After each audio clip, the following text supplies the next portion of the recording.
Ya estamos celebrando la Natividad de nuestra Madre, la Santísima Virgen. Como se suele decir siempre en este tiempo, en este día, son solamente dos fechas, además de la de nuestro Señor Jesucristo, dos fechas que se festejan la Natividad. Una es la de la Virgen María y otra es la de San Juan el Bautista, que fue santificado en el vientre de su madre.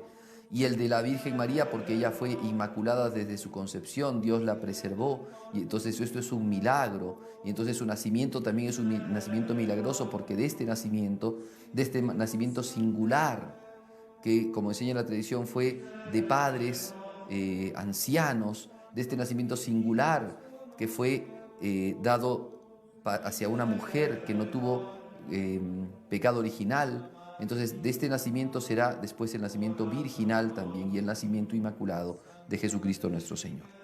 Pero nosotros debemos de continuar con nuestra preparación y el día de hoy es un día hermoso como para poder dedicarlo mucho a la Virgen María, a nuestras oraciones.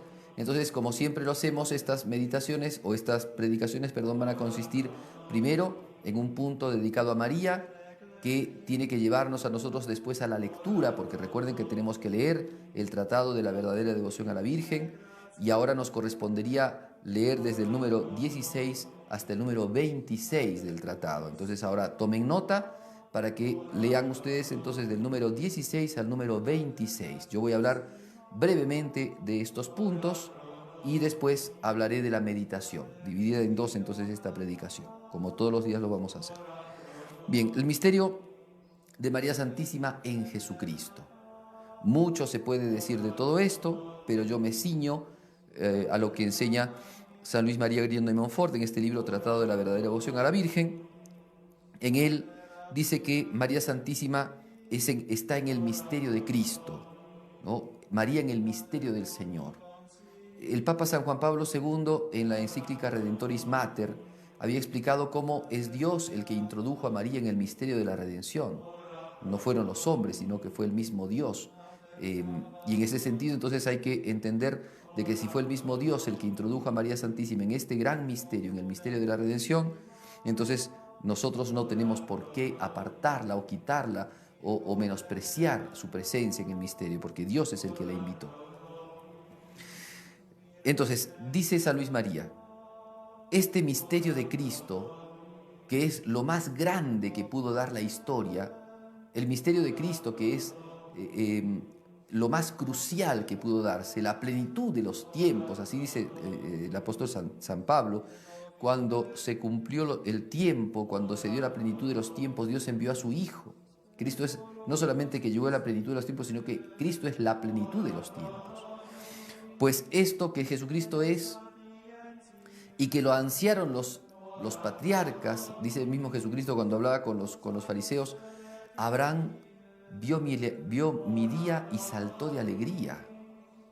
O sea, los patriarcas, Abraham, Jacob, Isaac, los grandes reyes de Israel, David, Salomón, los profetas, Isaías, Jeremías, Elías, todos ellos miraban hacia el futuro y en ese mirar al futuro veían a Cristo y sus anhelos se colmaban al ver a Jesucristo.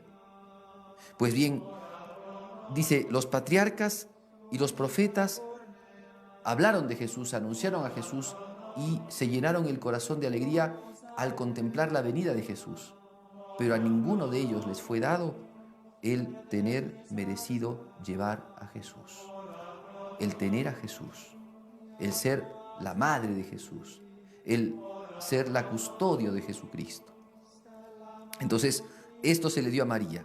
Por eso María es grande entre todos los patriarcas, entre todos los profetas, entre todos los hombres santos del Antiguo Testamento.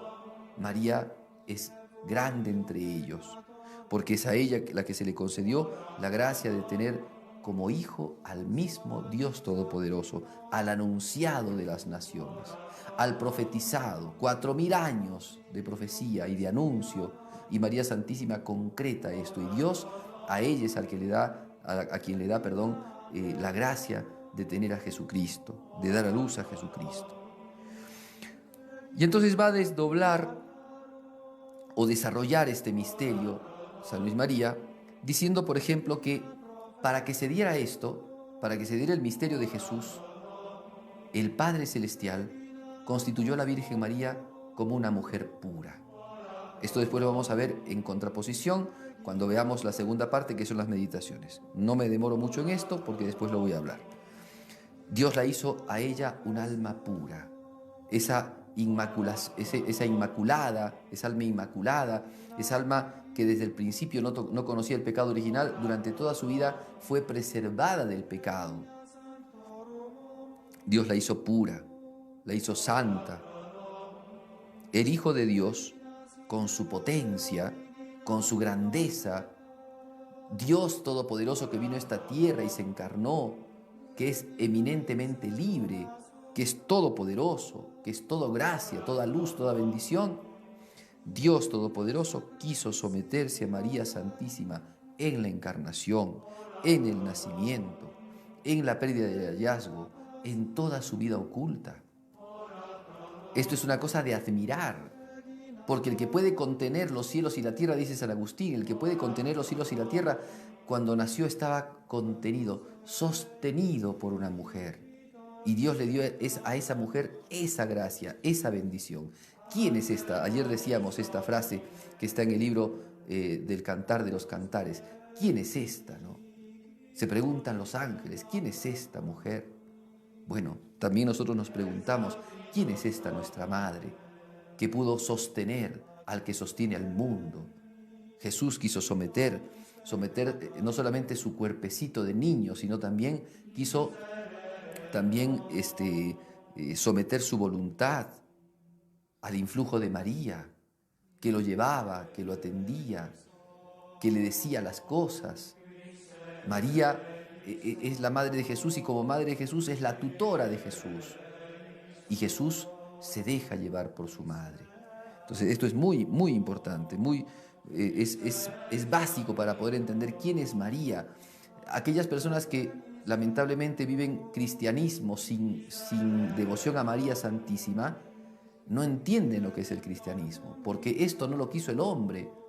Esto no es humillación del verbo de Dios porque el hombre lo quiso, no. Eso es humildad del verbo de Dios porque el verbo de Dios lo quiso. Humildad de María, importantísimo.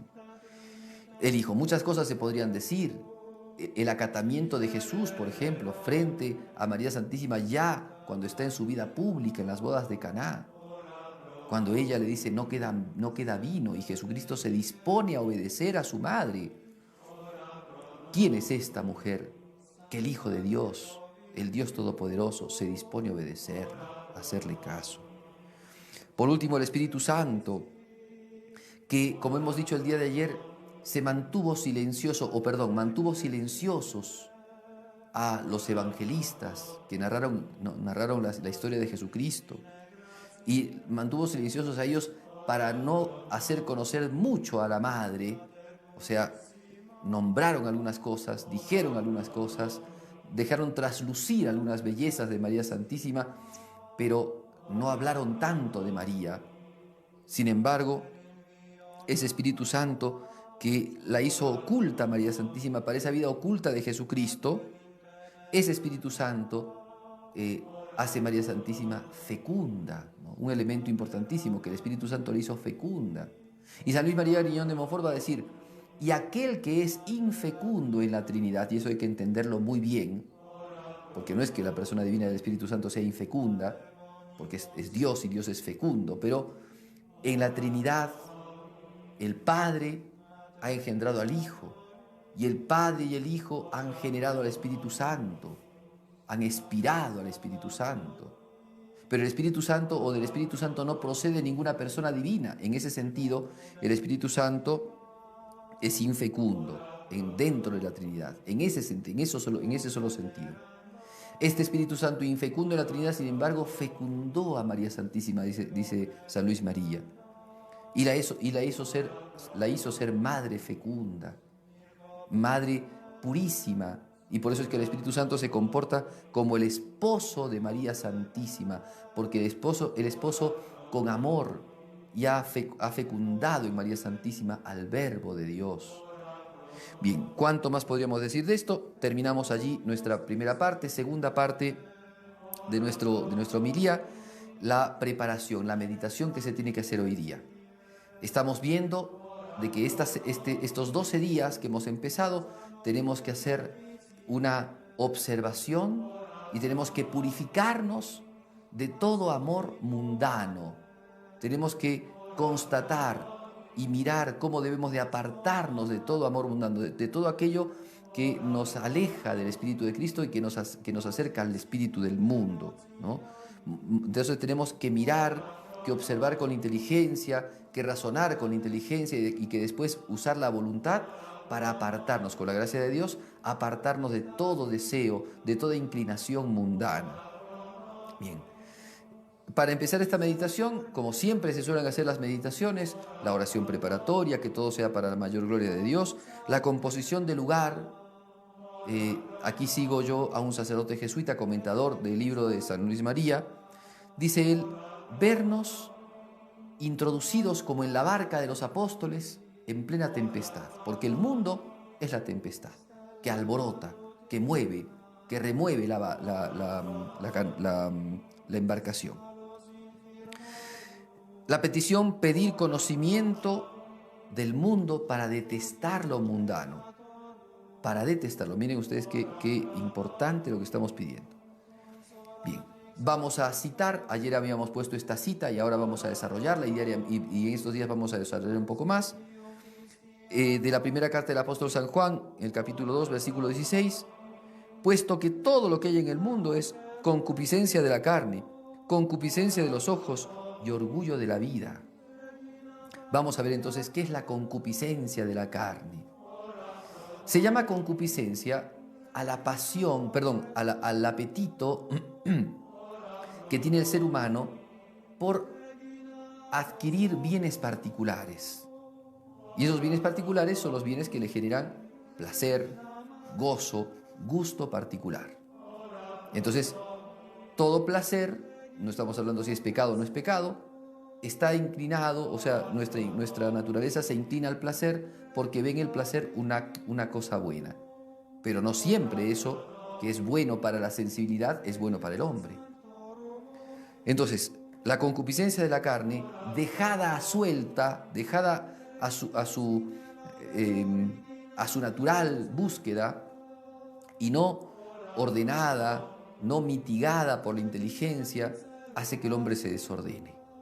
Y el demonio sabe muy bien esto. Y entonces hace que el mundo codicie, o hace que el hombre codicie cosas en el mundo y el espíritu mundano para tener aferrado al hombre a la concupiscencia de la carne. Como es algo que es llamativo, a lo que el hombre se inclina, fácilmente entonces el hombre se inclina cuando se le presente el placer. Entonces, mirar cómo los placeres, si bien son cosas buenas porque Dios creó todo y todo es bueno, sin embargo, si no están ordenados los placeres, si no están mitigados, si no están vencidos por la inteligencia y hacerlos trabajar por la gracia en la consecución de nuestro fin, cuando nuestras pasiones están desordenadas, nos volvemos esclavos de las pasiones. Entonces, eso es lo que tenemos que primero ver. Si nuestro corazón se encuentra esclavo de la pasión de la carne, de la lujuria, de la gula, ¿no? De los apetitos inmoderados. Concupiscencia de la carne es búsqueda de placer, del gozo sensual. Y no solamente eso, sino buscar esto como si fuera mi fin. Hoy día en el que se busca tanto el bienestar, y en ese bienestar se busca mucho el placer en el dormir, el placer de la sexualidad, el placer en el comer, el placer en el beber, el placer en el disfrutar, la búsqueda del placer, pero sin inteligencia, porque el placer no es que sea malo, ya lo hemos dicho otras veces. No es que sea malo, pero hay que ordenarlo. Porque si el placer, por ejemplo, es parte de la vida conyugal, del acto íntimo matrimonial, y es algo que santifica, el placer fuera de la realidad matrimonial es pecado. Ese placer de la sexualidad, a ese placer nos referimos. Porque no está ordenado a lo propio del hombre, que es el amor conyugal y en vistas a la procreación. Bueno, entonces hay que mitigarlo. Mirar entonces porque el demonio fácilmente arraiga al alma con estas cosas. Cuidar muchísimo, concupiscencia de la carne. En el mundo, San Juan lo dice, en el mundo todo lo que el mundo presenta es concupiscencia de la carne. Cuidar mucho entonces nuestras pasiones que se desordenan a una falsa libertad. Y este mundo que busca esa falsa libertad. Bien. Segundo punto, la concupiscencia de la carne vuelve al hombre incapaz de las cosas espirituales. Un alma que está llena de lodo de la carne que ha vuelto al hombre, ¿no? Un ser animalesco que solamente se guía de la pasión. Es como un lodo que le ponen al hombre, que le impide, que le impermeabiliza el cuerpo del hombre y le impide la gracia de Dios, ¿no?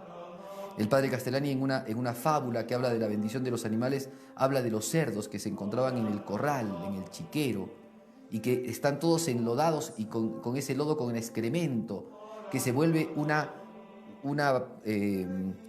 una especie de cáscara en la piel que impida que llegue el agua bendita. Así también el hombre que está lleno de concupiscencia de la carne y que no la corrige, es el hombre que está como con la costra, con la cáscara, e impide las cosas sobrenaturales. Tercer puntito, la concupiscencia de la carne ata al hombre al vicio. No solamente es un pecado, sino que fácilmente se convierte en vicio, en pecado recurrente, en pecado habitual, en pecado que fácilmente el hombre consigue vicio. Por eso tener mucho cuidado. Entonces cuidar, tenemos que observar, ¿será que nosotros nos dedicamos mucho al placer, a la búsqueda del placer sin Dios? Porque como decíamos antes, el placer con Dios es bendecido, pero el tema es el placer sin Dios, el placer egoísta del hombre, que no busca el amor de Dios, sino que se busca a sí mismo y que se olvida de Dios y que se convierte en algo referencial, autorreferencial, y hace que el hombre pierda el fin de su vida. Bien, terminamos entonces con un diálogo con Jesucristo para mirar si realmente tenemos ese amor por el mundo, ese amor por la carne, y para que el Señor nos corrija, para que nos enmendemos y podamos hacer este acto de esclavitud a María Santísima. Pedimos a ella, nos concede estas gracias.